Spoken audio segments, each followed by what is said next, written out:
Hello once again, race fans. Welcome back to another episode of the NASCAR Show here on the Grueling Truth, where legends speak. I'm Alex Gray, along here with Steve Risley to go over the racing at New Hampshire. We also have some news regarding Nashville Fairgrounds. We got some other things to talk about, Chevy Performance, Xfinity, and truck stuff as well. Lots to get into, so let's go ahead and get started here. Going to dive into the New Hampshire races. We'll start with the Lakes Region 200 for the Xfinity Series.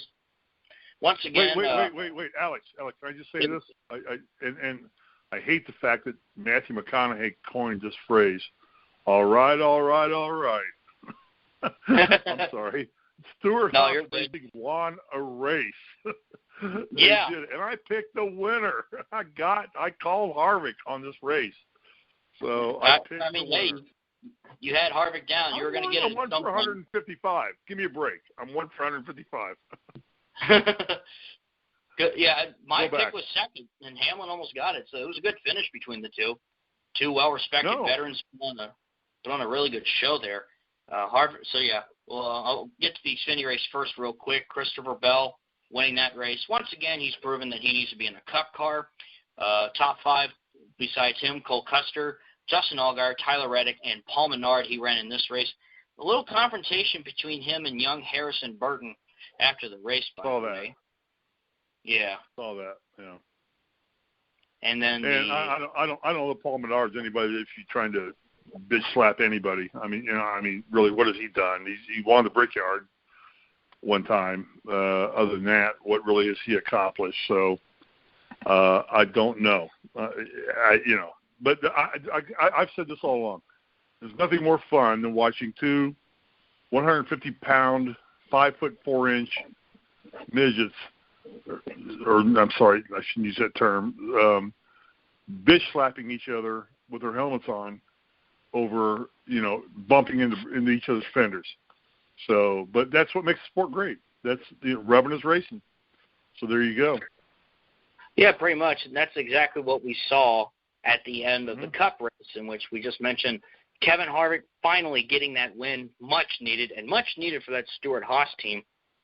Great finish between him and Denny Hamlin, two of the biggest veterans of the sport.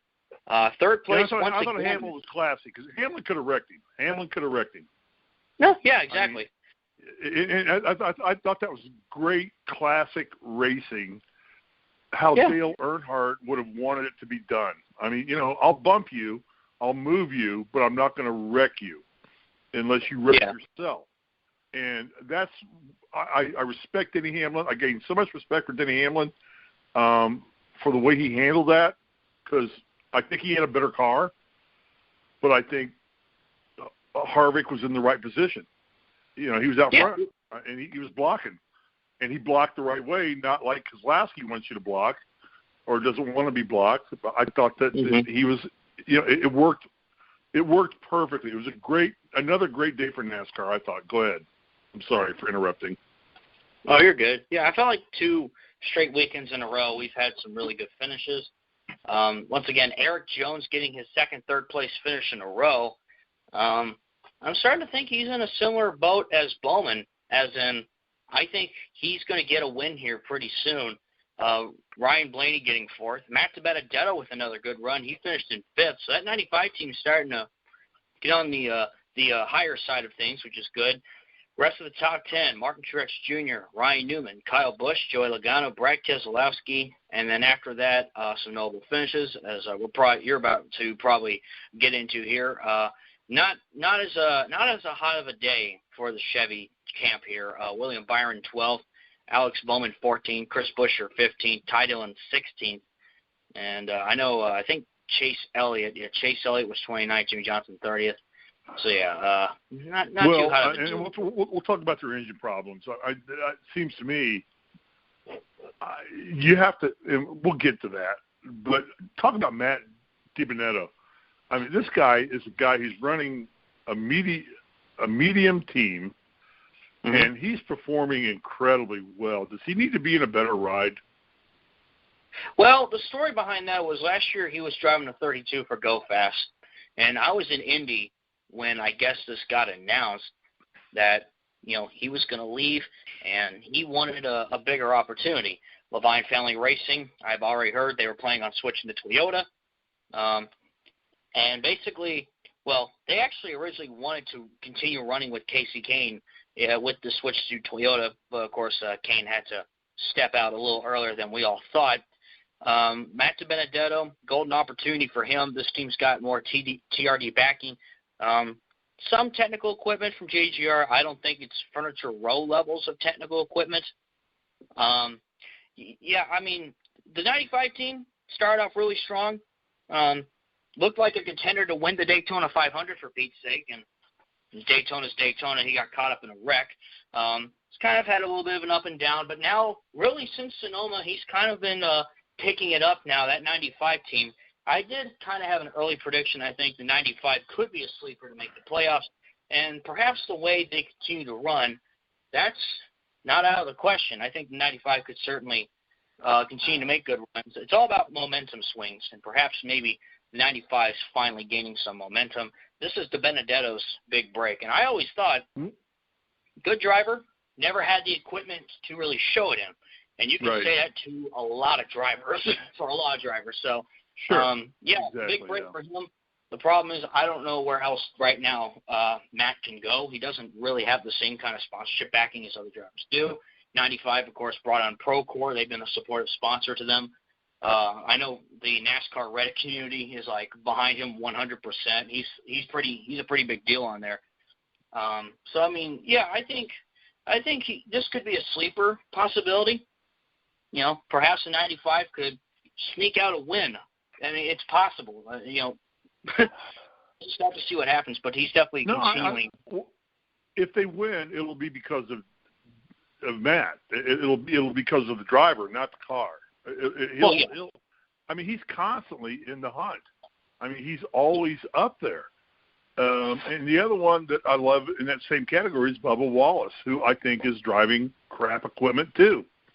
I think Richard Petty is ceremonial. I love that he's the king, but I don't think they have the funding to do what they need to do to be competitive. And they have a driver who's incredibly more talented than the equipment he's running in, which is the same with Matt DiBenedetto. So do you agree with that, or do you have a different opinion? Yeah, I think what happened with Petty is that they lost Smithfield, which was a big sponsor for them. Yeah. And they left. Right. They switched to Chevy, which I also think hurt them. Perhaps if they had stuck with Ford, maybe they'd be a bit better off. Really hard to say. Amarola pushed that 43. There were a few more occasions he probably could have won in that 43. And even when Bubba filled in for Amarola in 2017, he did pretty good. I mean, he put up some good results. I went to two of the races that he ran in, and he did pretty well in Kentucky and pretty good at Michigan. So, really, Bubba, I mean, come on, he showed it at the All-Star race. That man can drive. Oh, no, crap. No, yeah. Yeah. If I hit the lottery tonight and I get to buy a NASCAR team tomorrow, the first person I'm going to call is Bubba Wallace and say, will you drive for me? We'll get you all the equipment you need. I want this guy I want this guy driving a Hendrick car, driving an SHR car, driving a JGR car. I want to see this guy put in top equipment and let him shine like I think this man can shine. I think he's a great driver. He's a great person. He's good for NASCAR. And it's we need. I want this guy to have an opportunity to win. I don't think he's getting it where he's at right now. Yeah, as a matter of fact, on Twitter, Bubba Wallace, I think. Richard Petty kind of surprised Bubba Wallace and just messed around with him and signed his autograph on his arm. So Bubba Wallace went minding my business, and the king comes in with a surprise signature attack. 43,000 retweets, and I'll get it tattooed. He's at 44,000, so he's going to get his signature tattooed on his arm. And how do you turn down the king? I mean, Richard Petty is the king of NASCAR. I mean, he is king. But, at some point in time, legends need to retire. they need to just kind of step aside and let things go. And I'm glad Bubba's got a great ride, but I think he's being underutilized right now. Tremendous. I think that kid's a talent. He's a great driver. And DiBenedetto is the same way, I think, because I keep seeing his name come up in the top 10 many times where he's in competition. I hear his name mentioned on the races when we watch him. And, I think it's sad that equipment holds back some of the talent of some of these young drivers. It's just, it's sad. It's just disappointing. So. Mm-hmm.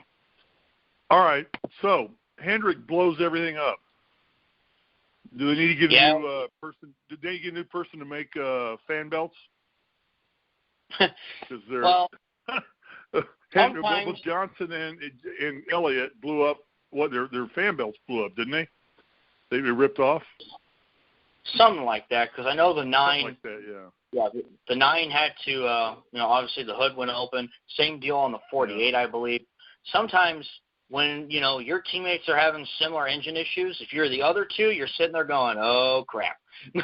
I know that's a fact, because sometimes in races you'll get that. Certain teams will have engine issues. Say for like in a race, suddenly Denny Hamlin blows a motor, and then 20 laps later, Kyle Busch blows a motor, and now Truex and Jones are like, oh, we better watch this because our teammates just had some engine issues, so we better keep an eye out.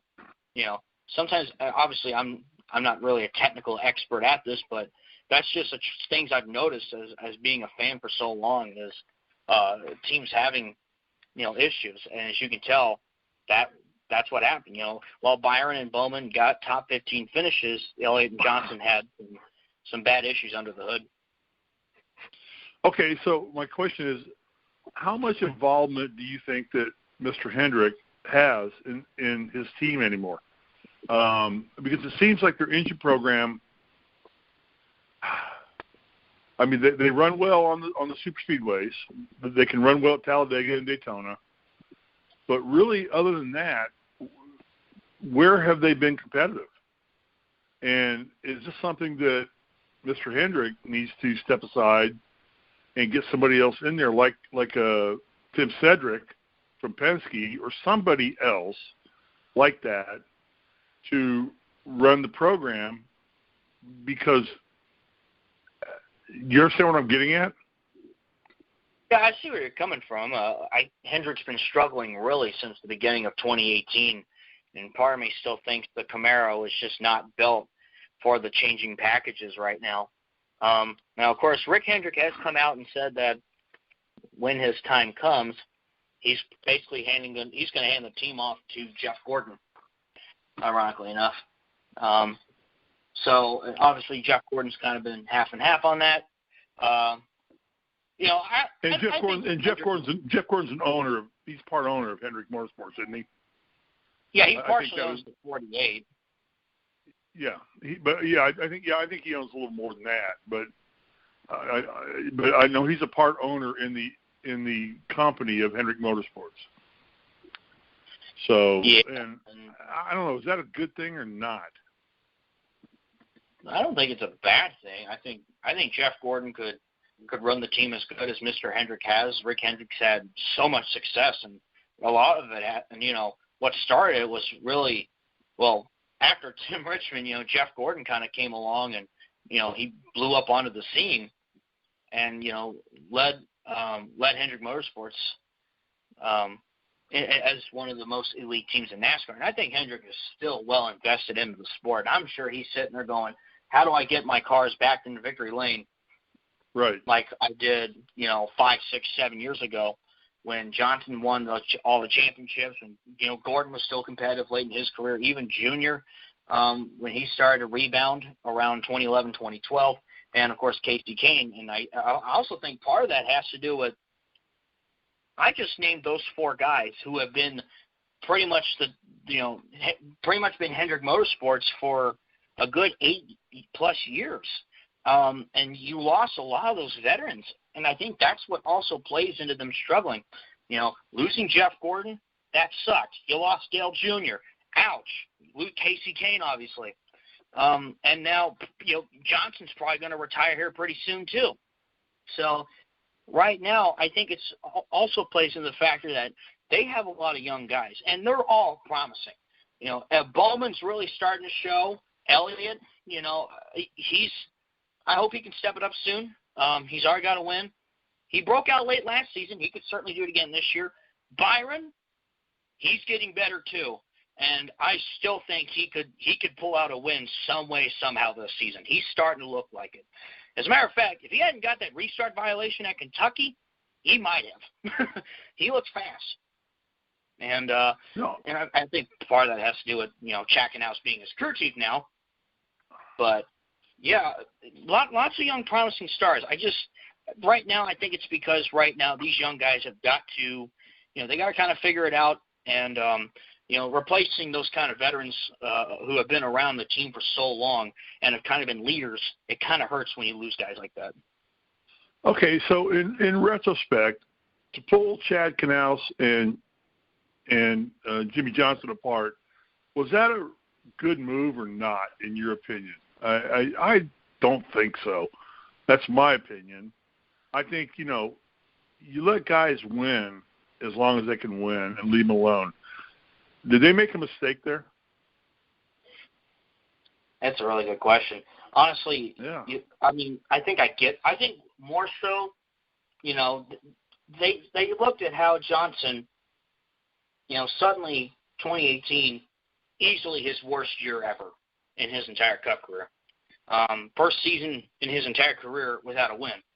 And I think how Hendrick saw it was, okay, let's try and switch things around. And it's kind of like when Tony Uri Jr. went over with Dale Jr. to Hendrick, and after a while it wasn't working. So Jr. had a couple crew chief changes. Steve Letarte came along, and Jr. was suddenly competing top tens for wins every week. So it's really hard to say. Right now it's not looking like a good move, although Johnson has put up good finishes then and there. It's still not enough.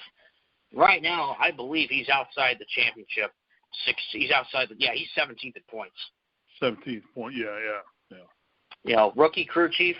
I don't think it's necessarily good for Johnson, especially he's this late in his career and trying to chase for that 8th championship. I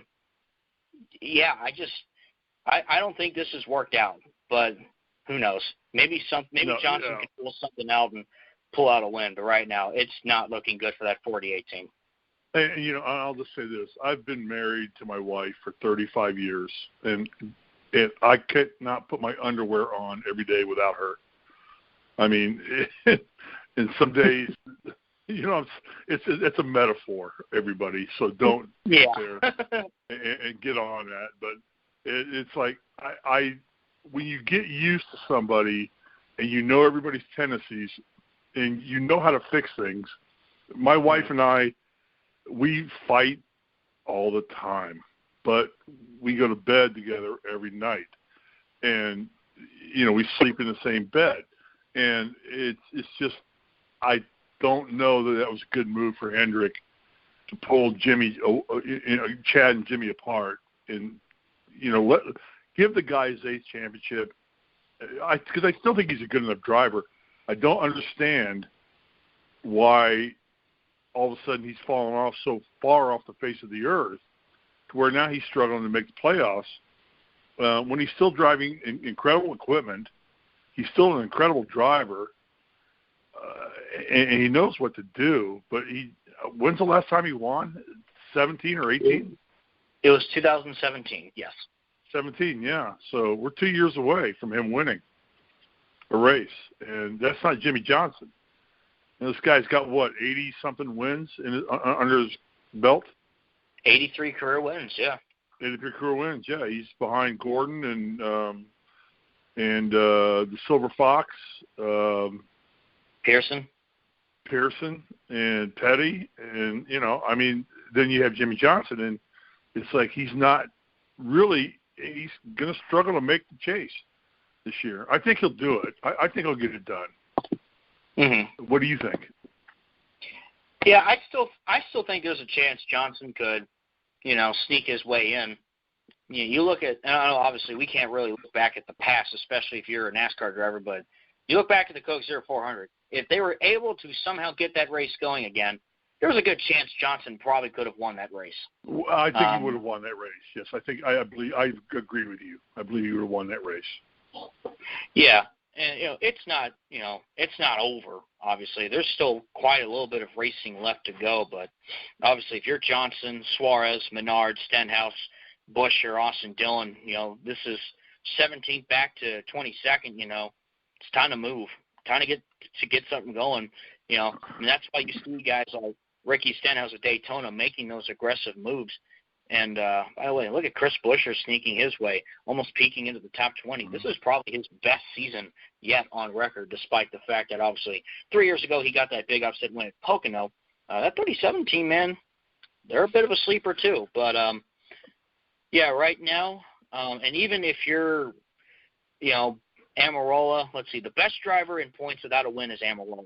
He's sitting in, I would assume, 9th or 10th. This kind of just lists points in general. I think this is without the wins. Yeah, Amarola's 9th, then it's Blaney, Byron, Larson, Jones, Newman, Boyer. None of those guys are safe. I can guarantee that right now. None of them are. It takes a couple bad races to kick you out of the top 16 in points. So, it takes a couple good races for someone like Jimmy Johnson. Say he finishes like 2nd and 4th the next 2 races, he's back in the hunt. So obviously anything can still happen. If you're a Jimmy Johnson fan, it's not over.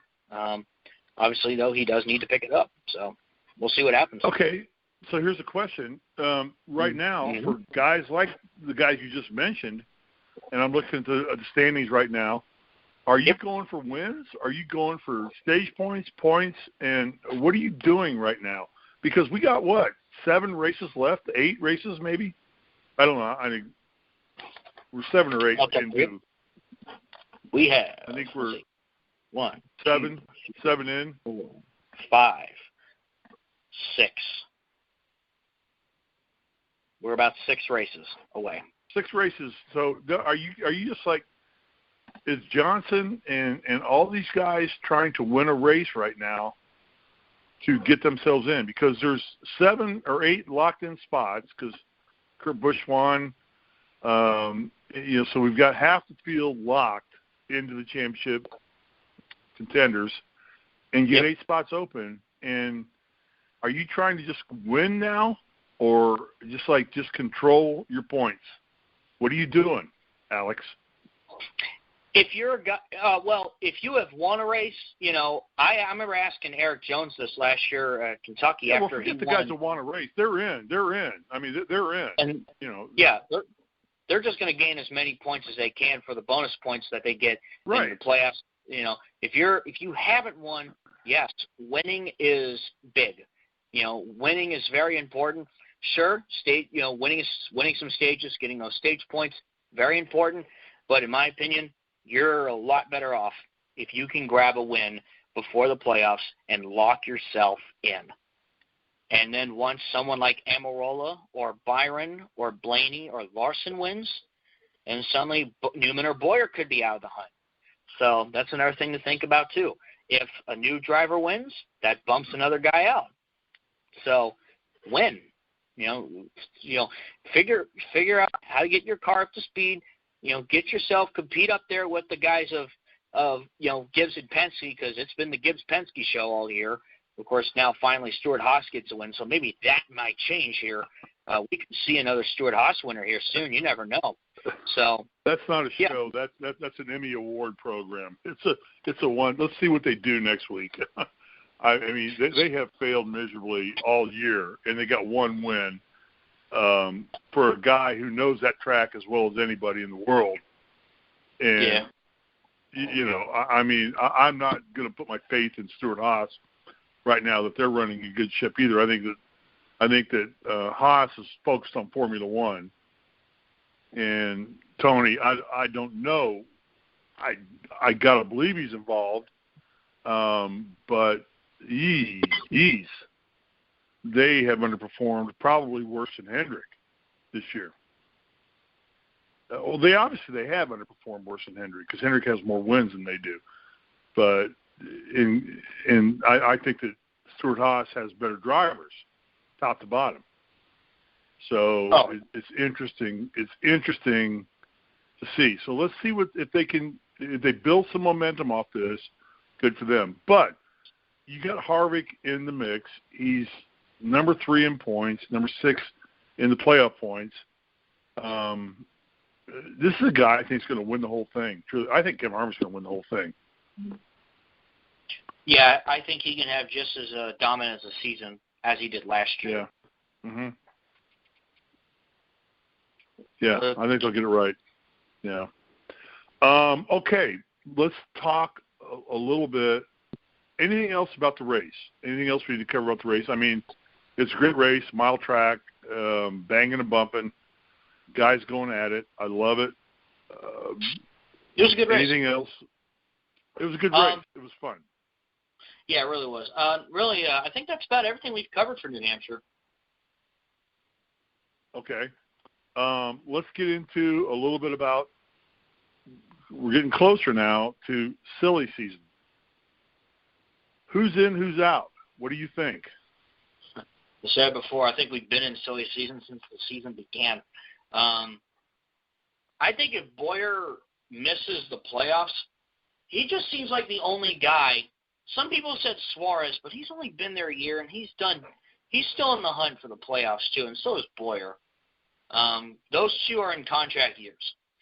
So a lot of people have pointed fingers that Cole Custer could end up potentially in one of those cars, perhaps maybe the 14 car. In terms of Custer, I can see that happening. And then once again, the 3 big names that are moving up to Cup most likely are Custer, Bell, and Reddick. Reddick most likely will go to RCR in the 3rd car. Of course, the big question mark is Christopher Bell. JGR signed him on for another year. Whether it's Cup or Xfinity yet is yet to be determined. Now with DiBenedetto performing better, where in the world does he go? Christopher Bell. It's Toyota doesn't have the same amount of teams as Chevy and Ford does, which is a little concerning in my opinion.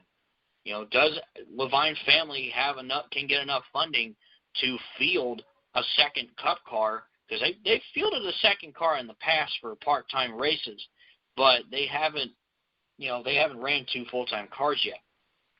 So, and obviously, Eric Jones is working on an extension. He looks like he's going to get in victory lane pretty soon now. Where does Bell go? That's everybody's big question mark. And I hate to see a guy like DiBenedetto get kicked, especially if he's starting to put up some better results as of late. I think Boyer's the most vulnerable right now. I think he's the most vulnerable. I think he needs to win something. He needs to win something because I've seen how Stewart Haas operates, and I think he's vulnerable. Eric Almirola.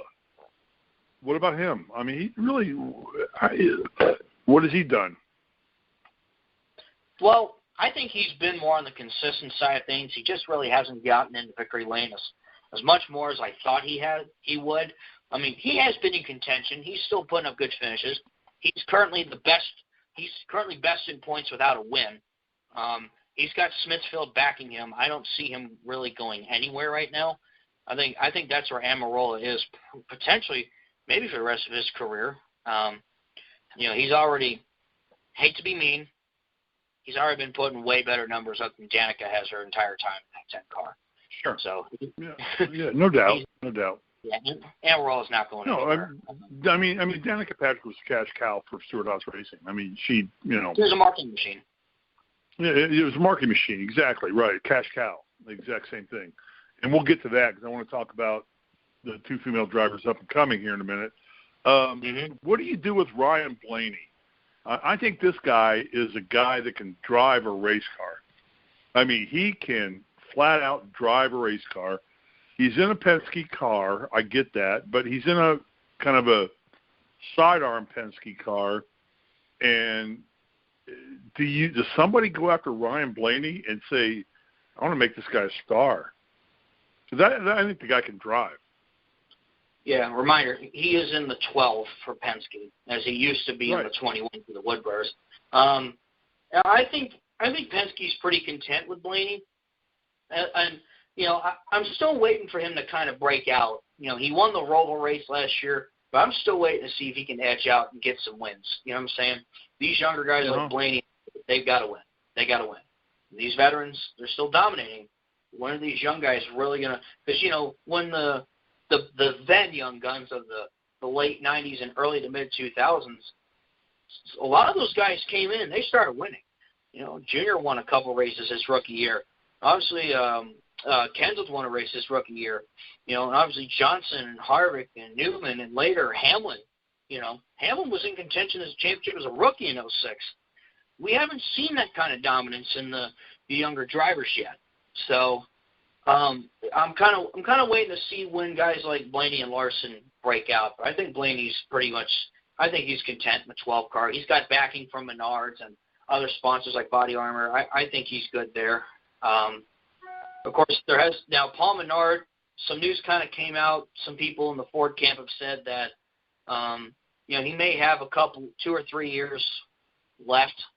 Perhaps. His dad's a billionaire. He's going to race as long as he wants to race. Yes, he's got financial backing. He owns Menards. His dad is Menards, which is the largest hardware store in the country. So he's going to race as long. He does this for fun. I mean, I don't say that because I think he works hard. I think he's a decent driver. He's won the Brickyard 400, but let's face it, nobody's going to touch him. Penske uses their money. Menards runs. He's not going anywhere as long as he wants to drive race cars. It's just the way it is, right or wrong? Well, certainly, yeah. Menards is pretty much now on the entire camp of Team Penske at this point. Mm-hmm. Menard does happen to step out of the car. Most likely that's going to go to Austin Cindric, Tim Cindric's son, who's currently racing in the Xfinity Series for Roger Penske. But I don't think he's ready to move up right now at any point. So, Menard's still got some good years left, and I still think he could win a race in that 21. So, yeah, that was something that kind of broke out a bit when I was at Kentucky almost now 2 weeks ago. Let's see here. Obviously, some other silly season stuff I'm trying to think of here. Obviously, a lot of talk about Bubba Who's Wallace. on the hot seat? Who's on the hot seat? Is Boyer on the hot seat the most of anybody? Yeah. I'd say Boyer's in a bit of trouble. Again, he and Suarez are notable guys right now in their contract years. Because I read today on Twitter that, and Twitter is Twitter. It is what it is. So you take it all with a grain of salt, but everybody thinks that Boyer would be beautiful in the booth with Gordon or Jeff Burton or somebody. He would be great there because he tells great stories. He's great for the sport. He's a good driver. But so do you see Boyer just saying, like, time to go make some money doing some other things? I can spend some time at home with my family? It's certainly possible. These guys especially, Clint Boyer, he's got a kid. Eventually, and that's a reason, that's probably a good reason why Dale Jr., for instance, retired, is because, just got married, his wife's having kids soon, and, Concussion syndrome there probably more than anything. Yeah. It was a good time for him to step out. Now he's doing something that he enjoys. I think Boyer's personality is perfect for the booth, to be honest with you. Fox is probably, I think he could be the guy to replace DW. That or Fox might be waiting for Kevin Harvick to retire because Harvick could be. I think Harvick's good in the booth too. No, I agree. I agree there too. Yeah. Yeah, but Harvick's I think kind of like Johnny Miller was in golf. He'll tell you the truth. Yeah. He won't mince words. He'll just tell you the truth. Say, if it looks like crap, it smells like crap, it's going to be crap. And I think that Harvick would be a great addition to sit alongside, like Jeff Gordon or somebody who sugarcoats things a little bit. Jeff tries to be politically correct. He's always been that way. Fine, and we appreciate that. But and Earnhardt too understands that. But Harvick's the guy that's going to go stupid move. I mean, he's the Johnny Miller of NASCAR when he decides to step out of the car. But the guy can still win races. I mean, I don't want to see Kevin Harvick step out of a car anytime soon. Oh, yeah. I still think he's got some good years left. And by the way, yeah, he's got a championship left in him, at least one more. Yeah, just on Twitter. Right now, if I had to pick a championship winner right now, I'd say it's Kevin Harvick. I think this guy's going to find a way to beat you. I think I just think he's that kind of a driver. He will find a way to beat you, and whether his car's working right or not, he will grind you, bump you, run you, rub you, and he will find a way to beat you. Okay. Let's go on. Deegan and Decker, women in NASCAR. Are we ready for this again now, or are they ready to come up? We got two people that are getting lauded on Twitter, Facebook, everything, NASCAR. Both of them are doing well in what they're doing. They're not winning anything yet. Like Danica didn't win anything. Are we ready for this again? And are they? How far along are we from these two drivers stepping up to the big leagues? So one thing that's great about NASCAR and auto sports in general is that it's a co-ed sport. Men and women can race. It's power steering. It's power steering. Yeah, power steering. You can drive the car. Yeah, and so Hailie Deegan has already said pretty much she's going to take her time to develop. She could probably run some part-time truck dates next year. She still needs to adapt to running the bigger tracks. She's been consistent in K&N. She's won a few races, which is amazing. That's awesome. And Monster Energy is going to back her 100% of the way. Give her time. I think she'll really turn into a pretty good driver, and she'll probably be in the truck by, I'd say, in 2021. So yeah, she's only 18. She's still got a lot left to prove, but I think she's slowly but surely getting there. She's got potential star power, which sorry to get off topic here. NASCAR needs stars. Jeff Gordon, Tony Stewart, Dale Jr. gone. They're retired. Who's going to fill in those spots? Chase Elliott for sure. But the other thing is, and I hate to be rude, but some of these young guys, they kind of lack a personality. Not being rude. These guys are obviously very talented drivers, but get some. Hailie Deegan, she's got character, and she very fierce competitor, and she's shown it in these K&N races. Some people are already comparing her to Dale Earnhardt, which says a lot. Now, Decker. She has really struggled in the trucks this year. She's been in, unfortunate luck after unfortunate luck. Obviously, I got to talk to her a bit at Kentucky. It's been frustrating for her. I felt like she's kind of been rushed into a truck a little too soon. I think she could have spent at least one more year in ARCA, and then perhaps she could be moved up to the truck series. She's really struggling. Again, hopefully she turns it around here.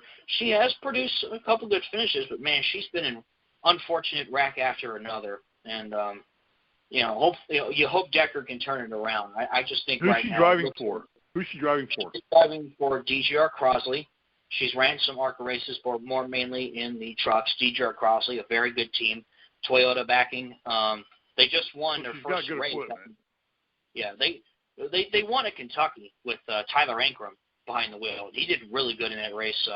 Dylan Lupton did pretty well in that race too. He got like 6th or 7th or something like that. So DGR Crosley, that team I think is a team in the smaller series that's kind of on the rise.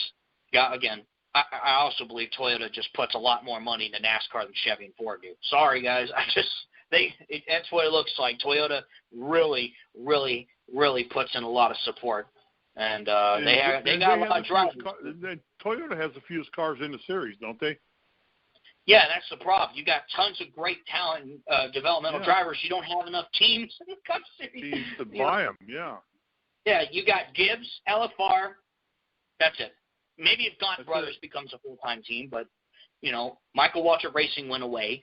BK Racing went away. Red Bull went away.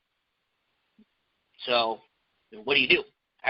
You're Toyota. How can you attract and get more Cup teams? You could use another big Cup team or two to come over. I remember teams used to now I know JC Daugherty used to be a Toyota team, and they went to Chevy. So, yeah, you look at Toyota, they put in a lot of money into the sport. I can tell. They really do. And please, people, stop yelling those darn cheating Yoders, because please understand that they build a lot of their cars in America. So, No, they build all their cars in America now. There's a big plant in Shelbyville, Indiana. I'm sure there's one in Kentucky. Georgetown, yeah. I used to live right by it.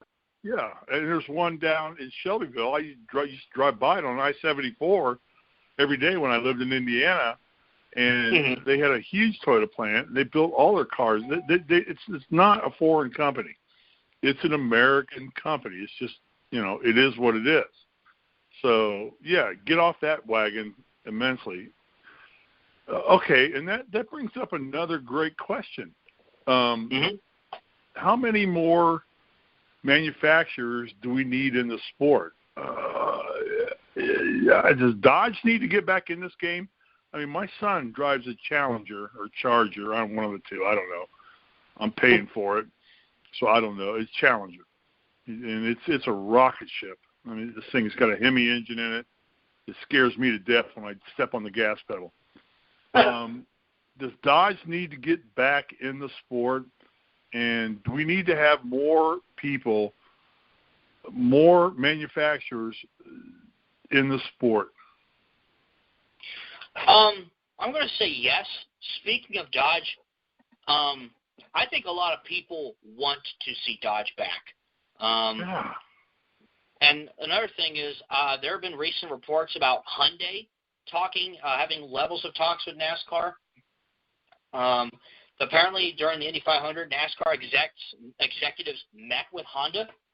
So I think so. They just got to have the right backing. Dodge built everything around Evernham, and then everything that happened, when Evernham. And Elliott, and Bill Elliott. And Bill Elliott, yeah.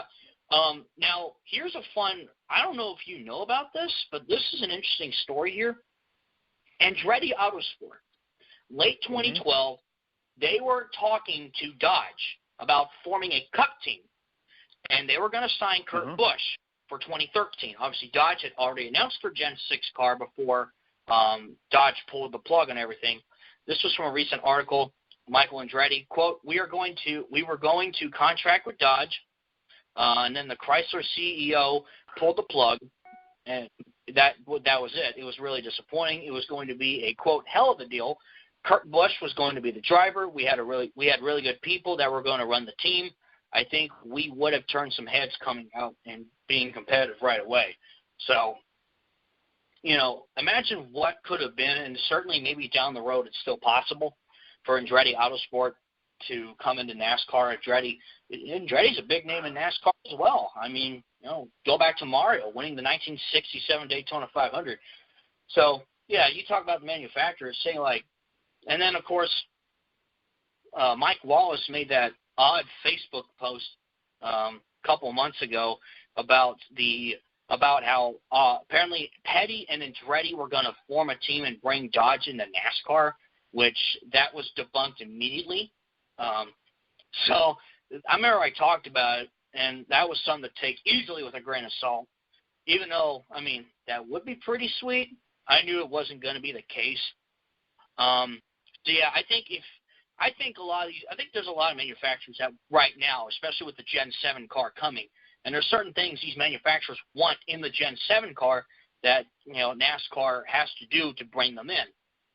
And as I said before, apparently Hyundai has talked to NASCAR. Obviously, we all want Dodge back. NASCAR supposedly has talked to Honda. there are other, I think other manufacturers that could be considered here are Kia with the Kia Stinger. That car, some people think that car was built to be in NASCAR. And then you got Nissan, which would be another good one. So, NASCAR wants to see double the manufacturers they have now in the future. So that's 6.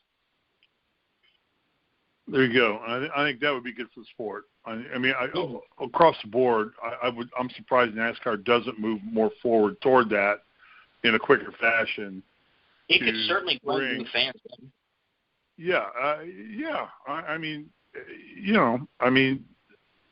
I'm looking at a Toyota Tundra right now. It's a pickup truck I want to buy. I want to buy a pickup truck, and I'm thinking Toyota Tundra, which is basically made by Ford, I think. Basically it's a Ford truck, or made in the same plants that Ford, variability-wise. But, I think it would be wise for them to open the doors and let as many manufacturers into the sport as possible. The Supra is coming in. I think the Supra's running in Xfinity right now, isn't it? Yeah, the Supra's running in Xfinity. And nothing's been said yet, but I think it's only a matter of time until Supra goes to Cup, because that's replaces the Camry. Replaces the Camry body. Yeah. Plus, we've seen these auto manufacturers. They've been kind of doing away with sedans and moving to the supercar, the sports SUVs. cars. Yeah, SUVs, trucks, and the supercars with like Camaros, Mustangs. Cars, yeah. Now Toyota's back. Ford dropped everything. I think they kept the Mustang. Yep. They kept the Taurus or something, which is a sales car they sell to sales companies, and they're all SUVs and trucks now. Yeah. And I'm not 100% accurate on that, so please don't anybody calling and rip on us for me. But I think that's what they did. But most companies are doing that. They've cut down and Chevy did the same thing. General Motors did the same thing. They've cut it down to 2 or 3 cars. And they're going to SUVs or sports cars. Mm-hmm. Have you seen the new Corvette? I have. Oh, my God. Is that thing Enzo who? That's the question I have for you. Enzo who? Enzo who? Yeah, Ferrari? No, I think the Vet has now matched them. I think that Chevrolet has got that thing right. I understand. I've seen the performance numbers on that vehicle, and oh my good golly, Miss Molly, it's mid-engine. Yeah. It mimics a Ferrari. Whether it's not going to have the panache initially, but it's going to have 1/10 of the price tag of a Ferrari. It even has the look and feel of a Ferrari. It's a beautiful car. My God, yeah, I'm looking at a picture right now. Yeah, it looks like a Ferrari. I mean, it looks like a Ferrari. And imitation is the rarest form of flattery. But pretty much. And it's American made, and it's going to be a great vehicle for Chevrolet, for General Motors, and one that a lot of more people are going to be able to afford to buy. So, okay. So what else do we need to talk about? You want to go through? Did you go through Xfinity and truck? Are we done with that? That I did. We have some news regarding the Nashville Fairgrounds, by the way. Okay, bring that up. Good. Spoiler alert, it's not good news. Adam Stern posted this last night, ironically enough, right after a guy on YouTube, NASCAR YouTuber called Danny B, released a video talking about the rise and fall of another track in Nashville Super Speedway. So basically, from Fox 17 in Nashville, despite a lengthy presentation from Speedway Motorsports Incorporated in May, Nashville's Briley administration, that must be their current mayor, says it does not have a viable proposal improving the racetrack at the fairgrounds. So it says here, the hope among race fans was that Speedway Motorsports, which runs some of the best tracks in the world, could create a track that would continue the historic legacy as the Xfinity truck last ran there in 2000. The mayor has always said, according to Fox 17 here, the mayor has always said that he does not want to use public money to fund renovations, especially as the soccer stadium and its price tag is next door. Former driver and track manager Tony Formosa believes the track and stadium could work together if they had to. He also said, quote, you obviously don't want an ice store next to a giant brand new soccer stadium. This old woman is old and she needs a facelift. Race fan Shane Smiley often cites the fact that 71% of Nashville voters voted to keep the racetrack in a 2011 referendum. And obviously, too, don't forget that NASCAR, starting this year, they're moving their end of the season, the Cup Awards banquet to Nashville, which I think was a very smart decision. The city. Why do they host it in Daytona? I mean, why do they not just have it in Daytona? Give me a break. I mean, that is NASCAR. Daytona is NASCAR. Why do you just not have it at the track? Yeah, or Charlotte. Or Charlotte. That would be a second choice. That's where the Hall of Fame is. But why do you want to? I don't get that. I don't understand that. It's like if I'm thinking I want to have my season-ending banquet. We did ours every year when I played basketball at Indiana University. We did ours in Assembly Hall. I mean, that's where our banquet was, and we filled the court with seats and tables, and people came. We sold it out, and the university made money, and it's like, but it was home. Why would NASCAR not want to hold their banquet in Daytona or Charlotte, which would be the second home of NASCAR? But Daytona is the home of NASCAR. Let's face it, that's where Bill France built the first big track, and that's where NASCAR was established. I mean, why would you not do it there? What's your thoughts on that? You make a good point. I think Daytona would be a terrific spot. Perhaps they might have picked Nashville just because it's a rather bigger city. NASCAR is probably, how should I say this, bigger in that area. Of course, it's huge down in Florida. Don't misunderstand. It's huge down in Daytona. They sell out the 500 every year. And looking at the Nashville thing, I kind of want to make a funny quote saying, is anyone willing to give Nashville Super Speedway another chance? Obviously, but it's another mile and a half. But that track actually has a little bit of a different feeling than other mile and a halves. But going back to Daytona, I can see where your argument's coming from. I know in the past they've had their award banquets in New York and up to last year Las Vegas. But, Daytona Beach, I mean, doing it there at the track or what it can be, I think Daytona would be. You go down there in November, December. I think December, it's right around my birthday. My birthday is December 7th. And they always do the banquet right around that time. And it's a great place to go and be. Mm-hmm. It's warm. You go down there and you create some kind of thing where guys can drive their cars on the track. People that want to just – because the Daytona 500 started on the beach. I mean, part of the race was run on the Ormond Beach. So you can start that and do that, let people drive it at a slow rate of speed, please. But you create the aura of what NASCAR is all about. Now, okay, so here's my next question for you. And we're kind of off a little tangent now, but I think we're kind of done with everything else. And we're going to finish up with Pocono and see what who's going to hit the wall hard there again this month. Is NASCAR becoming more of a regional sport again in your eyes? I love it. I know you love it. We do this show. I don't want it to be a regional sport, but is it getting back to its roots and becoming more of a regional sport? It kind of feels that way. I mean, that's where their hardcore fan base is. Although I feel like in the West Coast, NASCAR's really picked up because I've noticed the track's been pretty filled, like Auto Club in Vegas and Phoenix. You know, in some places, I think NASCAR is more of a niche market.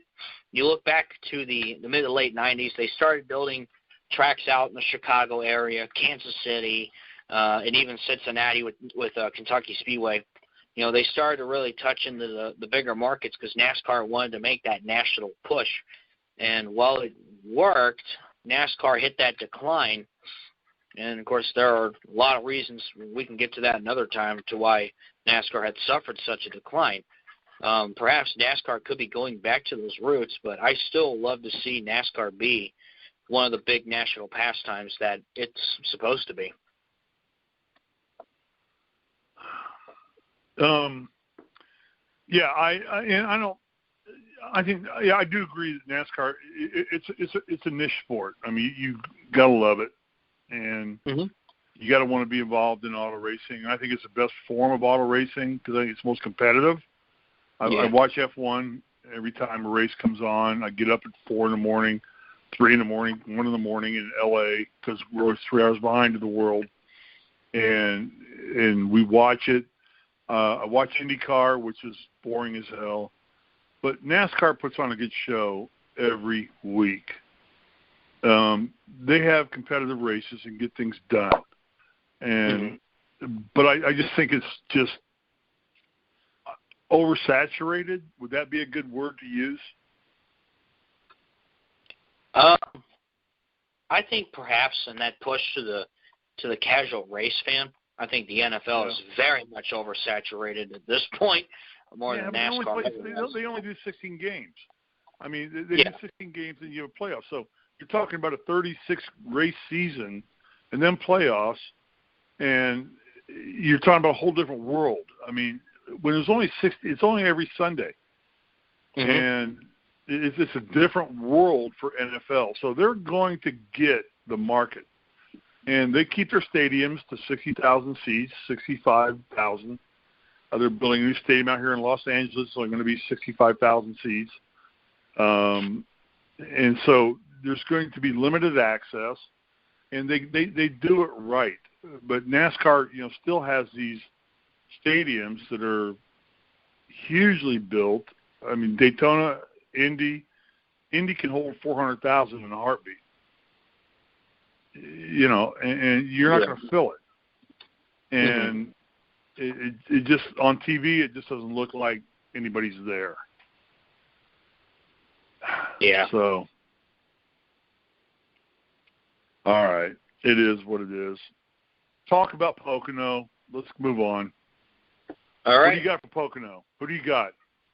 Harvick. I picked Harvick to win last week, and I won. My first win of the year. I'm feeling good about myself right now. Let's see here.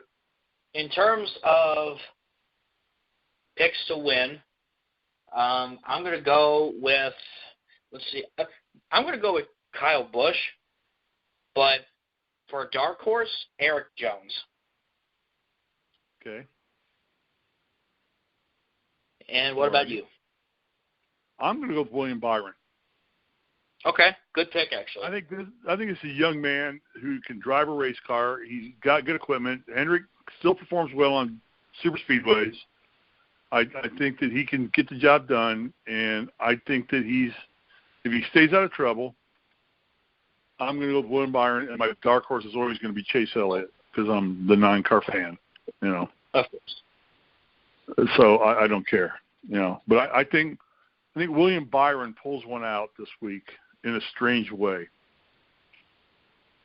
Or, Matt. No, never mind. No, William Byron. I'm going to stay with William Byron. All righty. So we got our picks. You got Byron and Elliott. I got Busch and Jones. And I think that about covers everything here for our show today.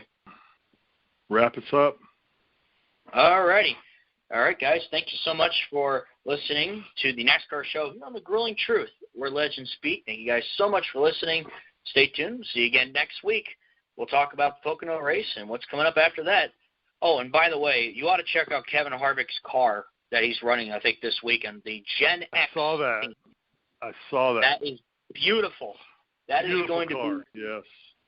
That is a die-cast waiting to be pre-ordered. Anyway, thank you guys so much for watching. We'll see you guys next time.